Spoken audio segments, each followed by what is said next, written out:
சவ் சவ் கூட்டு என்னோடய ஸ்டைலில் எப்படி செய்யலான்னு பார்க்கலாமா? இன்க்ரீடியன்ட்ஸ் எல்லாம் கொடுத்துருக்கேன், நோட் பண்ணிக்கோங்க.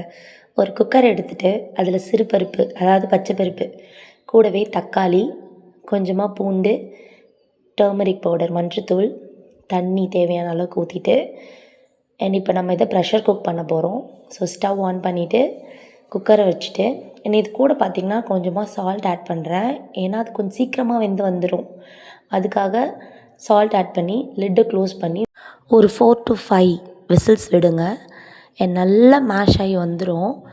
அதுக்கப்புறம் என்ன பண்ண போகிறோன்னா, லிட் ஓப்பன் பண்ணி ஒரு கரண்டியை வச்சு அது எல்லாத்தையும் மேஷ் பண்ணி விட்டுருங்க. இது கூடவே நம்ம க்யூபாக கட் பண்ணி வச்சுருந்த சவ் சவ்வை இதில் ஆட் பண்ண போகிறோம். சவ் சவ் பார்த்திங்கன்னா மேலே இருக்க ஸ்கின்னை பீல் பண்ணிவிட்டு இப்படி குட்டி குட்டியாக அழகாக க்யூபாக கட் பண்ணி அதை இது கூட ஆட் பண்ணி ஒரு மிக்ஸ்அப் கொடுத்துருங்க.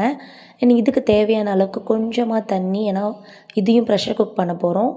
தேவையான அளவுக்கு சால்ட் போட்டு லிட்டு க்ளோஸ் பண்ணி மறுபடியும் ஒரு 4 விசில்ஸ், அதுவே மேக்ஸிமம் தான், மீடியம் ஃப்ளேமில் வச்சுட்டுங்க. இதுக்கு ஒரு சின்னதாக ஒரு தாளிப்பு கொடுக்க போகிறோம். அப்போ தான் சூப்பராக இருக்கும் கூட்டு. பேனில் பார்த்திங்கன்னா கொஞ்சமாக எண்ணெய் விட்டுட்டு கடுகு, பெருஞ்சீரகம் இது போட்டுட்டு, காரம் உங்களுக்கு ஏற்ற மாதிரி ரெட் சில்லி 1 or 2 எடுத்துக்கோங்க. நான் 1 தான் போட்டிருக்கேன், ஏன்னா பயங்கரமாக காரம் இது. கூடவே ஆனியன்ஸ் கட் பண்ணி வச்சுருக்கேன், அதை போட்டுட்டு, இதோடைய மேஜிக் பார்த்திங்கன்னா இப்போ நான் போட போகிற இன்க்ரீடியண்ட் தான்.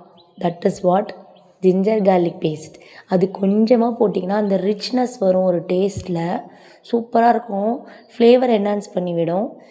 லாஸ்ட்டாக பார்த்திங்கன்னா curry leaves and coriander leaves add பண்ணி தாளிப்பு முடிச்சுக்கிறோம். இது கூட நம்ம இப்போ குக்கரில் ப்ரெஷர் குக் பண்ணி வச்சிருந்த இந்த தால் அண்ட் சவ் சவ் எல்லாத்தையும் ஒன்றா சேர்த்து மிக்ஸ் பண்ணிவிட்டு, அசஃபோடிட்டா பெருங்காயத்தூள், பிகாஸ் இந்த தால் ஐட்டம் எடுத்துக்கிட்டனாலே இதை நல்லா ஆட் பண்ணிக்கோங்க, ப்ராப்ளம்ஸ் வராமல் இருக்கும், கேஸ் ட்ரபிள் ப்ராப்ளம்.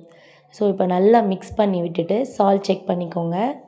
அவ்வளோதான், முடிஞ்சிருச்சு என்னோடய ஸ்டைலில் சவ் சவ் கூட்டு. ட்ரை பண்ணி பாருங்கள், எப்படி இருக்குன்னு சொல்லுங்கள். என்னோடய ரெசிபீஸ் வீடியோஸ்லாம் யூடியூப்பில் அப்லோட் பண்ணுறேன், பார்த்துட்டு லைக் அண்ட் சப்ஸ்கிரைப் கொடுங்க.